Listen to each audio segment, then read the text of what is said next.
Joining us now is Kim Mulkey. And Coach, you have been one of the most dynamic, unique people in all of women's sports.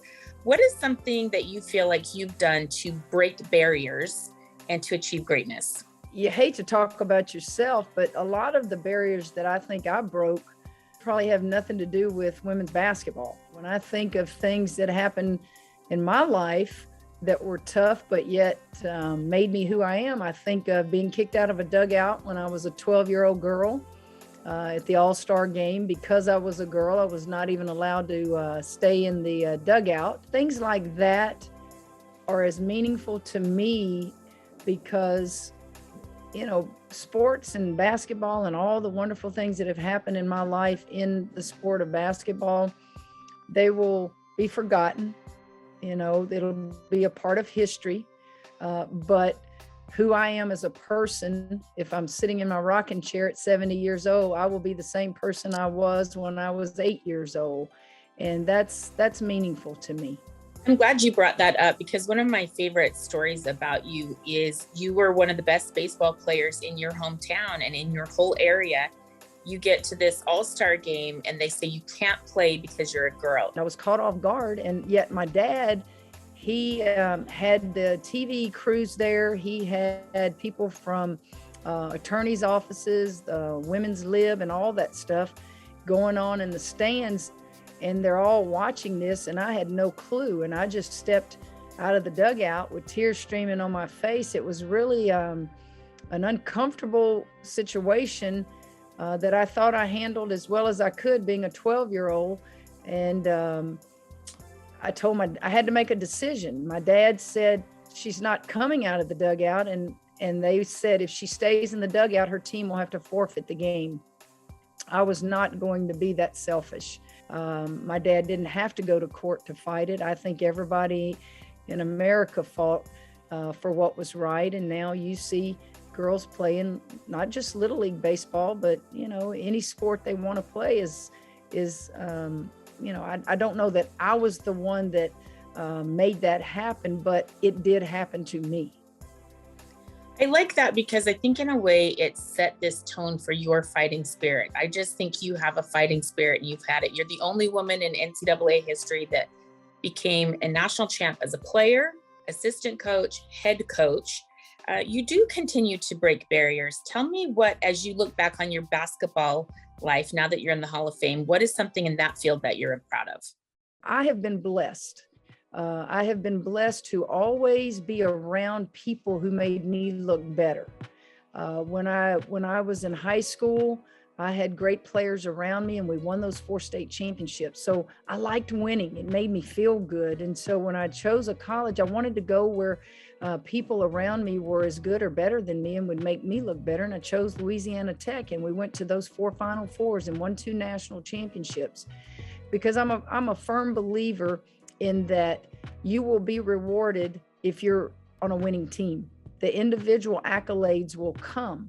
And I guess I was smart enough to make sure I always surrounded myself with good people first and talented people second.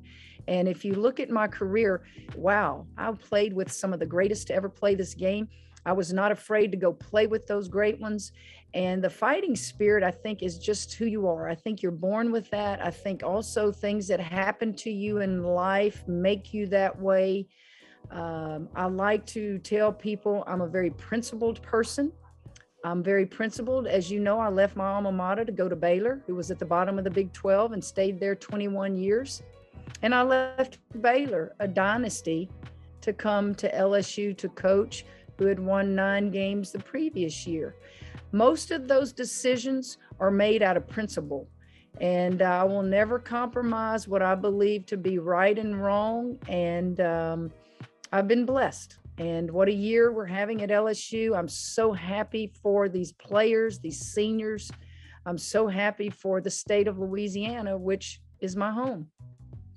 Okay, so what's the coolest thing you've experienced being back home?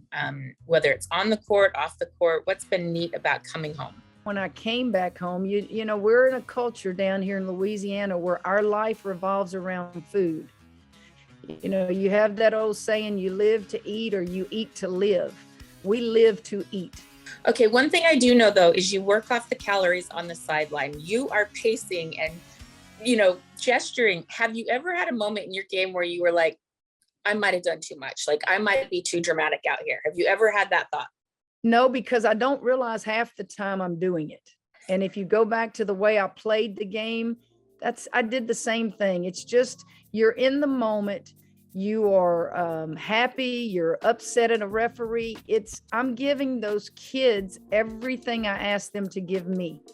And I know sometimes it looks, I don't want to say it looks like I'm out of control, but really I'm just happy. I'm just excited. I'm just intense. I'm just passionate.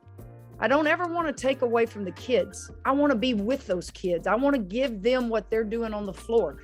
And I want to spread that enthusiasm and that excitement to the crowd. And you'll see me many times ask them to get up. Well, what's that? Why am I asking them? We need you to participate. We need you to be a part of this with us. And if I go back to when I played, I never wanted to be around passive coaches. I never wanted to be around quiet coaches. I wanted to be around coaches who loved the game the way I did, who got excited.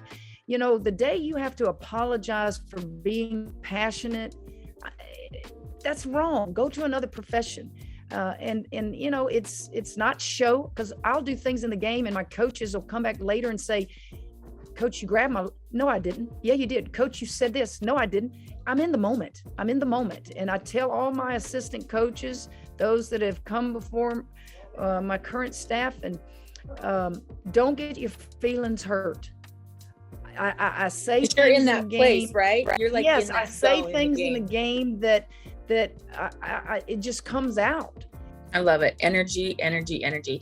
Well, thank you for being with us. Before I let you go, I'm kind of shocked about this. And I don't know, I've known you a long time and this absolutely shocks me. Are you on TikTok? Well, no, I don't know what I'm on, to be honest. I have so many assistant coaches and they will come to me. They are in control of my social media. So they tell me you need to have Instagram, Twitter, and I tell them, good, you guys set it up and you guys control it.